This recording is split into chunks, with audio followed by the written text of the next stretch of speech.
Hey gang, welcome to the Wilson Combat Channel. I'm one of the regular providers, Massad Ayoob, and we're doing our regular thing, which is answering viewer questions. We've had more than one viewer write in and ask for opinions. Okay, all of you guys have shot competition. What's the story on the stuff I hear that competition will get you killed in the streets? Well, the theory behind that is you will learn to shoot like this, where rapid fire is 5 shots in 10 seconds, and in the alley when rapid fire needs to be 5 shots in 1 second before Mongo reaches you with the machete, yeah, that could fail you. If your shooting has been run and gun, track and field with a pistol, go charging through an open doorway and engage 5 supposedly armed targets while you're in the wide open, you do that in the real world, yes, you'll get killed. But it won't be that competition got you killed. It will be that you were too damn stupid to recognize the difference between a skill test and a gunfight. Where the competition gets into it, it makes shooting under pressure with a handgun the norm. Now, the thing that gets people when you talk to people who've been through life-threatening crisis is that this is it moment. Sometimes people freeze. Sometimes people get clumsy. Sometimes people don't know what to do. And yeah, that can kill them. But the history of it has been that what the shooter calls match nerves and what the hunter calls buck fever, the soldier or the cop calls pucker factor.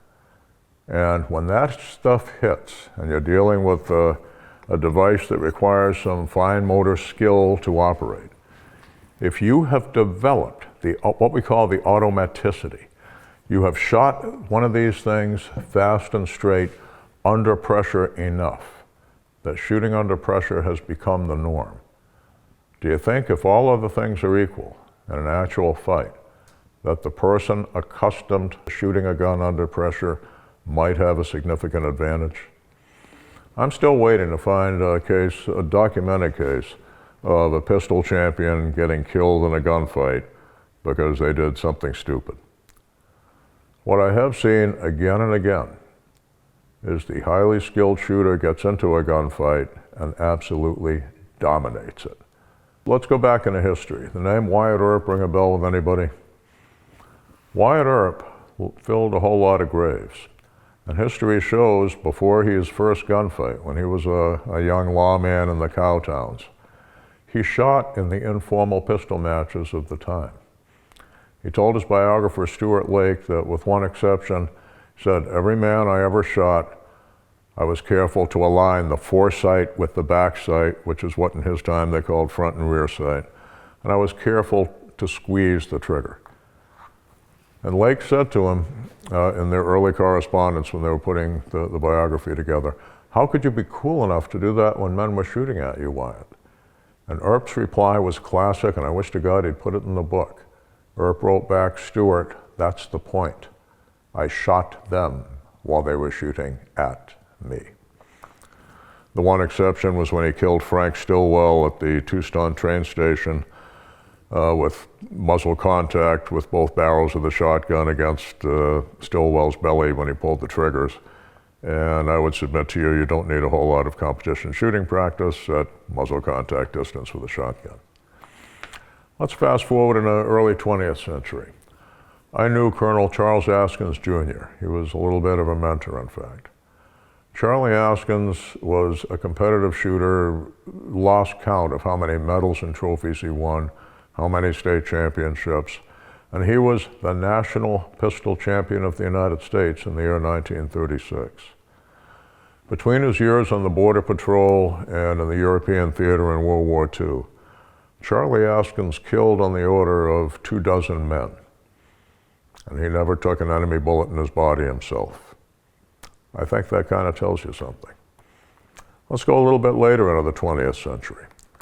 In the early 1970s, I met Jim Cirillo and Bill Allard from the New York City Stakeout Squad.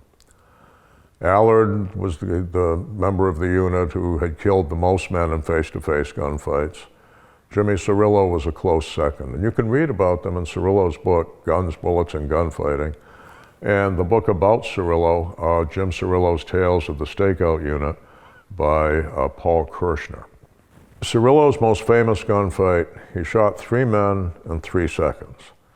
Under fire himself, 2 of them, he had to put the bullet past an employee who had frozen in the armed robbery site. And the 3rd one was in the doorway shooting at him from 25 yards away when Cirillo fired the bullet from his Smith & Wesson Model 10 that crossed those 25 yards and killed that man instantly.